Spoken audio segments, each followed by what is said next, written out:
ఏసేపు దేవుని మాటకు లోబడ్డం వల్ల 3 భాగ్యాలు పొందుకున్నాడు బిడ్లారా.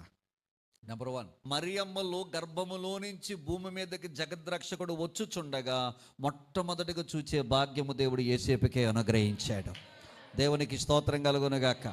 రెండవదిగా ఈ జగద్రక్షకుడైన సృష్టికర్త అయిన ఈ యొక్క యేసుక్రీస్తుకి యేసు అని పేరు పెట్టే భాగ్యము కూడా ఏసేపుకే దేవుడు అనుగ్రహించాడు.